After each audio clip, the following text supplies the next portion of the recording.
जय हिंद साथियों, हम पढ़ रहे थे क्लास 8 के मैथ्स के टॉपिक 11.3 के इम्पोर्टेंट क्वेश्चन, जिनमें हमने क्वेश्चन 5 तक सोल्व कर दिए थे। आज के इस सेशन में हम पढ़ेंगे जो सबसे इम्पोर्टेंट भी क्वेश्चन है, और ये आपको अगर क्वेश्चन ये आते हैं तो एक क्वेश्चन 6 नंबर का है, अर्थात इनमें से जो भी क्वेश्चन आएगा वो 6 नंबर का होगा। तो बड़ा है क्वेश्चन, अच्छा है और नंबर भी दे जाएगा। तो शुरू करते हैं आज के सेशन में। क्वेश्चन नंबर 6, क्वेश्चन 6 है, वर्णन कीजिए कि दाईं तरफ दी गई आकृतियां किस प्रकार एक समान है और किस प्रकार एक दूसरे से भिन्न है। भिन्न मतलब अलग है। किस डिब्बे का पार्श्व पृष्ठीय क्षेत्रफल अधिक है। दो आकृतियां दे रखी है, एक तो आपको दे रखा है बेलन है, ठीक है, एक तो आकृति है बेलन की और दूसरी आकृति दे रखी है घन की। तो इनमें आपको एक तो बतानी है समानताएं और दूसरी बतानी है असमानताएं। भिन्न कैसे हैं और समान कैसे हैं ये भी बताना है। तो हमने कहा ये आकृति ए है और ये आकृति बी है। इन्होंने यहाँ की लंबाई चौड़ाई यहाँ पे इन्होंने व्यास दे रखा है 7 सेंटीमीटर और ऊंचाई भी है 7 सेंटीमीटर। उसी तरह से घन की भी इन्होंने लंबाई चौड़ाई ऊंचाई सभी क्या है 7-7 सेंटीमीटर दे रखा है, 7-7 सेंटीमीटर, ठीक है। घन की भी सभी भुजाएं दे रखी है। अब यहाँ पे इन्होंने पहले पूछा कि इसमें क्या क्या समान है, तो समानता इसमें क्या क्या हमने देखी। हमने देखा कि इसकी ऊंचाई दोनों में समान है, इसकी भी ऊंचाई 7 है, इसकी भी ऊंचाई 7 है। इसकी नीचे की हमने कहा ये जो व्यास है ये भी 7 सेंटीमीटर का है और नीचे की तल की भुजा भी 7 सेंटीमीटर है। तो अर्थात यहाँ से हमने क्या अंतर देखा, क्या समानता देखी। तो हमने कहा कि इसकी ऊंचाई दोनों की समान है। तो हम कहेंगे आकृति ए व बी की ऊंचाई समान है, दोनों की ऊंचाई क्या है, समान है। अब इनकी भिन्नता में देखें तो भिन्नता क्या है, इसकी हम भिन्नता देखें तो भिन्नता क्या है। तो भिन्नता में हमने देखा इसकी भिन्नता क्या है कि ये एक भिन्नता में हम देखें तो ये हमने कहा कि एक बेलन है और ये घन है, तो दोनों अलग अलग है। एक तो आकृति है बेलन की, वह एक आकृति किसकी है, घन की। तो इन दोनों में क्या है, भिन्नता है। क्यों? क्योंकि ये एक बेलन है और दूसरा घन है, तो ये इसकी भिन्नता हो गई। अब देखते हैं इसका पार्श्व पृष्ठीय क्षेत्रफल, किसका ज़्यादा है किसका कम है वो हमें देखना है। तो ये आकृति है आपकी बी। तो सबसे पहले हम आकृति ए का पार्श्व पृष्ठीय क्षेत्रफल निकालते हैं। पार्श्व पृष्ठीय का मतलब होता है वक्र पृष्ठीय क्षेत्रफल। वक्र पृष्ठीय क्षेत्रफल, वक्र पृष्ठीय का मतलब आपको पता है, हमने ऐसे क्वेश्चन भी किए हैं। वक्र पृष्ठ का मतलब जो हमें दूर से दिखाई देता है, जिसमें ऊपर वाला और नीचे वाला हमें न दिखता हो, केवल ये आगे वाला हिस्सा है। कौन सा दिखेगा वक्र पृष्ठ में, हमें सिर्फ ये वाला भाग दिखेगा, ये वाला, इतना भाग दिखेगा, ये वाला, ये ऊपर वाला नहीं दिखेगा और न नीचे वाला दिखेगा। जो दिखेगा दूर से उसे हम वक्र पृष्ठीय कहते हैं। तो ये होता है 2πr/h, इसका सूत्र होता है। तो हम कहेंगे 2 गुणा 22/r। r की वैल्यू यहाँ पे ये व्यास दे रखा है और व्यास का आधा क्या होती है, त्रिज्या। तो मतलब 7 में 2 का भाग, 7 में 2 का भाग क्या होता है, 3.5। तो हम यहाँ की त्रिज्या क्या करेंगे, 3.5 गुणा ऊंचाई कितनी है 7, तो 7 रख देंगे। 7 से तो ये 7 कट गया, पॉइंट हटाएंगे तो नीचे क्या आएगा 10। 5 का पाड़ा 10 में 2 बार और 35 में 7 बार गया। फिर ये 2 से 2 कट गया, 22 की गुणा इस 7 से करो, ये हो गया 154 सेंटीमीटर की गुणा सेंटीमीटर से सेंटीमीटर स्क्वायर आएगा। तो 154 सेंटीमीटर स्क्वायर इस बेलन का वक्र पृष्ठीय आएगा। अब निकालना है घन का वक्र पृष्ठीय क्षेत्रफल। तो घन का वक्र पृष्ठीय क्षेत्रफल कैसे निकालेंगे, तो हमने कहा घन 6 वर्गों से बना है, तो अपने को सिर्फ 4 वर्ग चाहिए। वक्र पृष्ठ का मतलब हमें दिखाई दे, तो हमने कहा ऊपर वाला और नीचे वाला हमें नहीं लेना है। वक्र पृष्ठ का मतलब चारों दीवारें, तो घन की चारों दीवारों का क्षेत्रफल निकालना है। तो हमने कहा घन किससे बना है, हमने कहा वर्ग से। तो हम कहेंगे वर्ग का क्षेत्रफल क्या होता है, भुजा स्क्वायर। तो यहाँ तो हम करेंगे 4 घन का क्षेत्रफल। 4 घन का क्षेत्रफल मतलब वक्र पृष्ठीय क्षेत्रफल। तो हमने कहा एक वर्ग का क्षेत्रफल क्या होता है, तो होता है भुजा का स्क्वायर। लेकिन यहाँ पे कितने वर्ग है, 4, तो हम करेंगे 4 गुणा भुजा स्क्वायर। तो 4 गुणा भुजा कितनी है, 7 है, तो 7 का स्क्वायर। तो हम कहेंगे 4 गुणा 7 की गुणा 7 से 49, इन दोनों की गुणा करते हैं। 9 चौक 36 का 6, 3 और 16 और 3 कितने होते हैं 19, 196 सेंटीमीटर स्क्वायर। इन दोनों के आंसर में हम देखें तो 196 सेंटीमीटर अधिक है, अर्थात हम देखें तो ये जो घन है, घन का वक्र पृष्ठीय क्षेत्रफल अधिक होगा। क्वेश्चन नंबर 7 है, 7 मीटर त्रिज्या और 3 मीटर ऊंचाई वाले एक बंद बेलनाकार टैंक किसी धातु की एक चादर से बना हुआ है, उसे बनाने के लिए वांछित धातु की चादर की आवश्यकता होगी, मात्रा बतानी कितनी आवश्यकता होगी। तो यहाँ पे बेलन दे रखा है जो बंद है, दोनों तरफ से क्या है, बंद है। इसका मतलब ऊपर वाले वर्त और नीचे वाले वर्त को भी जोड़ना पड़ेगा। पर इन्होंने पूछा क्या है, चादर पूछा है। तो अब बंद है तो ऊपर यहाँ भी चादर लगी होगी और नीचे भी चादर लगी होगी, और ये तो वक्र पृष्ठीय क्षेत्रफल है। अपने को इन्होंने बोला है कि कितनी चादर होगी, तब इस बंद बेलनाकार इस आकृति को हम बढ़ा सकते हैं। इन्होंने क्या क्या दे रखा है, इन्होंने दे रखा है 7 सेंटीमीटर तो त्रिज्या है, तो ये होगी 7 सेंटीमीटर त्रिज्या, और ऊंचाई दे रखी है 3 मीटर। ऊंचाई कितनी है, 3 मीटर इसकी ऊंचाई दे रखी है, ठीक है। यहाँ पे ये 7 मीटर है, क्या है, 7 मीटर, और ऊंचाई कितनी है, 3 मीटर। अब इन्होंने बोला है कि इसको बनाने के लिए कुल कितनी धातु की आवश्यकता होगी। तो यहाँ पे हमने कहा कि ये पूरा पूछ रहा है, तो बंद है, इसलिए इसको हम क्या करेंगे, हम निकालेंगे बेलन का संपूर्ण पृष्ठीय क्षेत्रफल। बेलन का संपूर्ण पृष्ठीय क्षेत्रफल, संपूर्ण मतलब पूरा आ गया, वक्र पृष्ठीय आ गया, और साथ में क्या करेंगे, दोनों तरफ वर्त है तो वर्त का भी जोड़ देंगे। संपूर्ण पृष्ठीय क्षेत्रफल क्या होता है, हमने कहा एक तो होता है इसमें वक्र पृष्ठीय क्षेत्रफल, और साथ में 2 वर्त, एक नीचे वाला प्लस एक ऊपर वाला। वक्र पृष्ठीय का होता है 2 पाई आर एच, प्लस नीचे वाला वर्त का होता है पाई आर स्क्वायर, ऊपर वाला वर्त का होता है पाई आर स्क्वायर। इनको जोड़ेंगे तो हम कहेंगे 2 pi r h, pi r square जोड़ेंगे तो क्या बनेगा, 2 पाई आर स्क्वायर। कॉमन क्या आया, 2 पाई आर, तो हमने कॉमन लिया 2 पाई आर, यहाँ पे एच बचा, यहाँ पे 2 आर थे, एक बार गया तो अंदर क्या बचा, 1। ये सूत्र है, तो यहाँ पे लिखेंगे 2 पाई आर कोष्टक में एच प्लस आर। ये किसका सूत्र है, तो ये हमने कहा बेलन का संपूर्ण पृष्ठीय क्षेत्रफल निकालने का सूत्र होता है। अब देखो आगे क्या है, इन्होंने बोला है कि बेलन का संपूर्ण पृष्ठीय क्षेत्रफल अर्थात धातु कितनी आवश्यकता होगी वो बताना है। तो हमने कहा 2 गुणा 22/7, आर कितना है, हमने कहा 7, एच कितना, एच है 3, और प्लस में आर कितना है 7। 7 से 7 कर दो, 22 की 2 से क्या आएंगे 44, कोष्टक का मतलब गुणा होता है, 7 में 3 जोड़े कितने हुए 10, तो 44 की गुणा 10 से करेंगे क्या आएगा 440। यहाँ मीटर की गुणा मीटर से यहाँ क्या है, मीटर स्क्वायर आएगा, 440 मीटर स्क्वायर इसका संपूर्ण पृष्ठीय क्षेत्रफल आएगा। क्वेश्चन नंबर 8, एक खोखले बेलन का वक्र पृष्ठीय क्षेत्रफल 4224 सेंटीमीटर स्क्वायर है।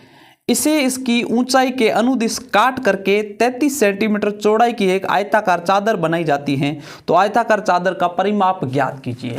अब मान लो मैंने कहा ये एक बेलन है, कैसा है, खोखला बेलन है, ठीक है, बेलन दे रखा है खोखला बेलन, और इन्होंने बोला है इसका जो वक्र पृष्ठीय क्षेत्रफल वो इन्होंने दे रखा है, ठीक है, वक्र पृष्ठीय क्षेत्रफल दे रखा है 4224 सेंटीमीटर स्क्वायर, 4224 सेंटीमीटर स्क्वायर दे रखा है। अब इन्होंने बोला है कि ये जो बेलन है वक्राकार खोखला बेलन है, इसको ऊंचाई के अनुदिश यहाँ से मान लो मैं इसको काट दूंगा, तो ये ऊंचाई इन्होंने दे रखी है 33 सेंटीमीटर इसकी ऊंचाई दे रखी है। इस ऊंचाई के अनुदिश इसको मैं काटूंगा, मान लो मैंने कहा ये एक बेलन है, ठीक है, ऐसे वर्ताकार बेलन है। अब इन्होंने कहा कि ऊपर से ऐसे काटूंगा, तो मान लो मैं इसको काटूंगा तो ये फैल जाएगा ऐसे, ठीक है, तो ये जो है ना ये 33 आएगा, ठीक है, और यहाँ से इसको खोलेंगे तो ये इसकी लंबाई आएगी, ठीक है। तो हम यहाँ बढ़ा सकते हैं, ये आयत कैसा बनेगा, हमने कहा इस टाइप का बनेगा। ये 33 जो ऊंचाई है ये आ जाएगी यहाँ पे 33 सेंटीमीटर, और ये है लंबाई जो हमारे पास नहीं दे रखी है, ठीक है। और पूछा क्या है, इस आयताकार जो क्षेत्रफल आएगा इसका परिमाप बताना है। तो हमने कहा कि इसका जो वक्र पृष्ठीय क्षेत्रफल कौन सा है, वक्र पृष्ठ का मतलब ये वाला भाग जिसमें नीचे वाला नहीं दिखेगा, न ऊपर वाला दिखेगा, सिर्फ हमें ये दिखेगा, ये वाला भाग, तो ये वक्र पृष्ठीय क्षेत्रफल इसके बराबर होगा, क्योंकि हमने इसी को तो खोला है ना ऐसे, तो ये वाला भाग बना ये वक्र पृष्ठीय क्षेत्रफल। तो हमने कहा कि जो बेलन है, बेलन का वक्र पृष्ठीय क्षेत्रफल किसके बराबर होगा, हमने कहा इस आयत के क्षेत्रफल के बराबर। तो हम यहाँ लिख सकते हैं आयत का क्षेत्रफल, आयत का क्षेत्रफल। बेलन का वक्र पृष्ठीय क्षेत्रफल दे रखा है 4224 सेंटीमीटर स्क्वायर बराबर आयत का क्षेत्रफल, हमें पता है लंबाई गुणा क्या होता है चौड़ाई। तो हमने कहा 4224 सेंटीमीटर स्क्वायर बराबर लंबाई हमारी नहीं दे रखी है, तो लंबाई निकालनी है, गुणा चौड़ाई 33 दे रखी है 33 सेंटीमीटर, तो ये गुणा की संख्या बट्टा में जाएगी, तो 4224 गुणा सेंटीमीटर बट्टे में क्या आएगा 33 सेंटीमीटर, सेंटीमीटर से सेंटीमीटर कट गया, अपने को निकालनी है लंबाई। तो हमने कहा 4224 में हमें क्या करना है, 33 का भाग देना। एक बार गया 33 उतारे, 12 में 3 गए, कितने बचे 9, फिर वापस 2 उतारे, यहाँ पे गया 2 बार, कितने आए 66 आए, माइनस किया, 12 में 6 गए 6 बचे, 8 में 6 गए 2 बचे, फिर 4 उतारा। अब वापस 33 का अगर 8 से हम गुणा करते हैं, 8 3 24 का 4 असल की 2, 8 की 3 से 8 3 24 2 26, ठीक है, माइनस 0, कितनी बार गया 128, अर्थात यहाँ से आएगा 128 क्या है, हमने कहा इस आयत की लंबाई है। अब इन्होंने क्या पूछा है, इन्होंने पूछा है आयत का परिमाप बताओ, क्या निकालना है, इस आयत का परिमाप ज्ञात करना है।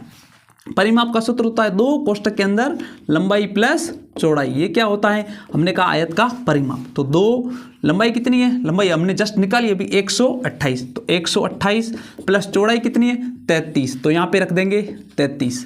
128 को पहले 33 में जोड़ देंगे, तो हम यहाँ से जोड़ते हैं, 8 में 3 जोड़े 11 का 1, असल की 1, 2 और 3 5, 5 1 6 और यहाँ पे 1, तो 2 गुणा, कोष्ठक का मतलब गुणा होता है, 161 से करेंगे, 1 की गुणा 2 से 2, 6 की गुणा 2 से 12 का 2 1 और 1 की गुणा 2 से 2 और 1 3, तो 322 आया, 322। अब ये सेंटीमीटर में तो यहाँ लिखेंगे सेंटीमीटर, 322 क्या आएगा, इस आकृति का परिमाप आएगा।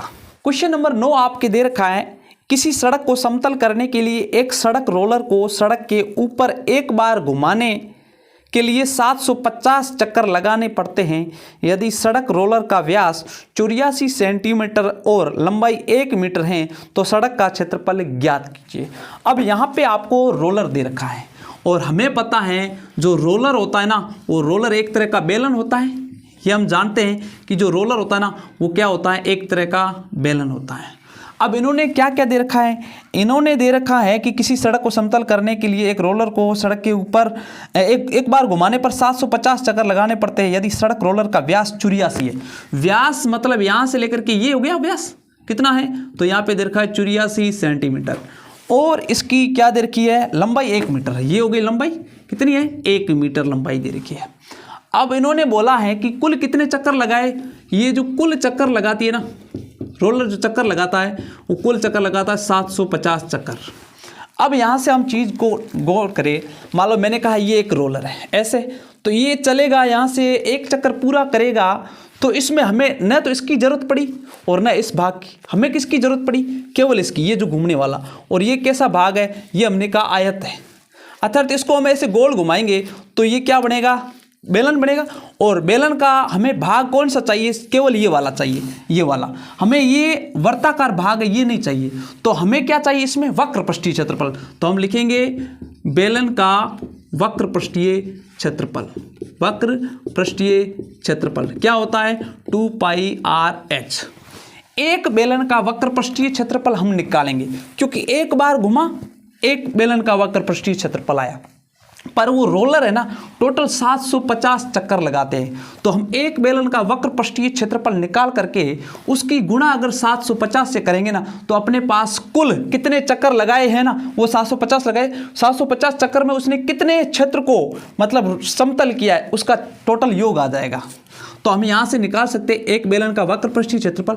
उससे पहले हम ध्यान दें ये 1 मीटर में है, ये 84 सेंटीमीटर है। हमने कहा 1 मीटर बराबर क्या होता है, 100 सेंटीमीटर। तो हम इस मीटर को सेंटीमीटर में चेंज कर सकते हैं, वैसे इसका आंसर मीटर में ही है तो बाद में इसको हम मीटर में चेंज कर लेंगे।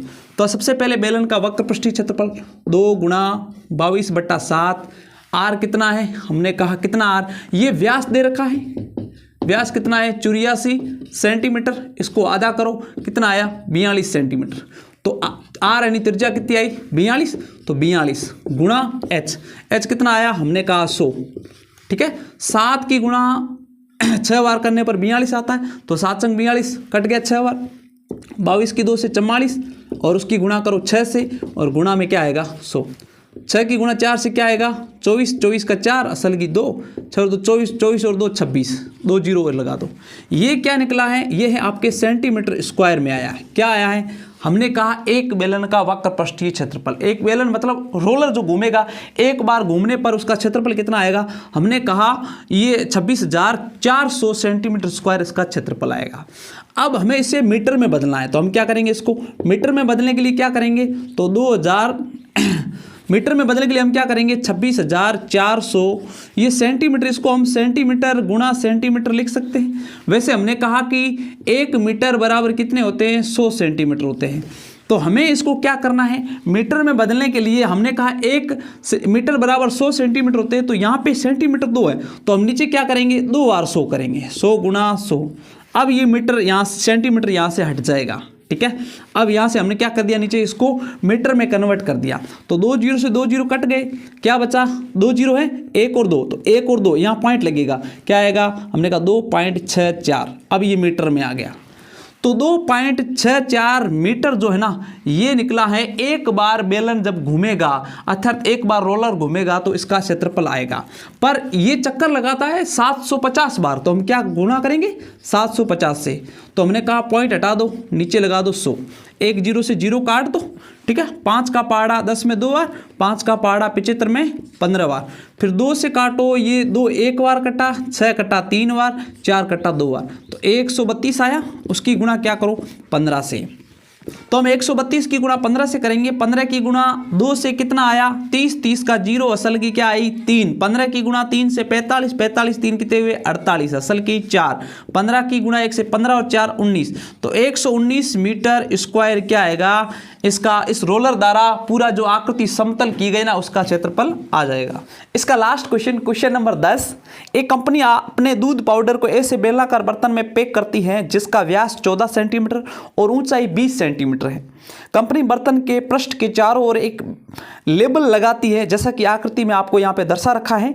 यदि यह लेबल बर्तन के तल और शीर्ष दोनों से 2 सेंटीमीटर की दूरी पर चिपकाया जाता है तो लेबल का क्षेत्रफल ज्ञात करो।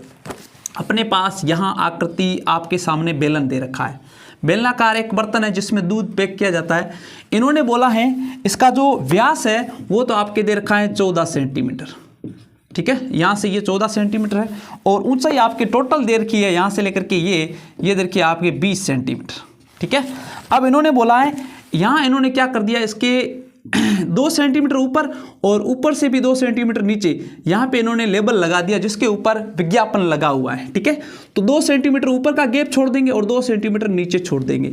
हमने कहा बेलन का जब वक्र पृष्ठीय क्षेत्रफल निकालते हैं ना, तो वहाँ पे हम ध्यान देते हैं, यहाँ से लेकर के ये कितना है, यहाँ पे टोटल दे रखा है 20 सेंटीमीटर। हमने कहा 2 यहाँ पे छोड़ दिया, 2 माइनस करो, 2 ऊपर भी छोड़ दिया तो 2 यहाँ माइनस करो, तो कुल 2 और 2 कितने हुए 4, तो 20 में हम जब 4 माइनस करेंगे तो 16 बचेंगे, तो यहाँ से लेकर के यहाँ तक की ऊंचाई कितनी हुई 16 सेंटीमीटर। तो हमें यही चाहिए, क्योंकि इसने बोला है लेबल का क्षेत्रफल कितना आएगा, मतलब एक तरह का वक्र पृष्ठीय क्षेत्रफल, क्योंकि हमें किसका निकालना है, लेबल का निकालना है।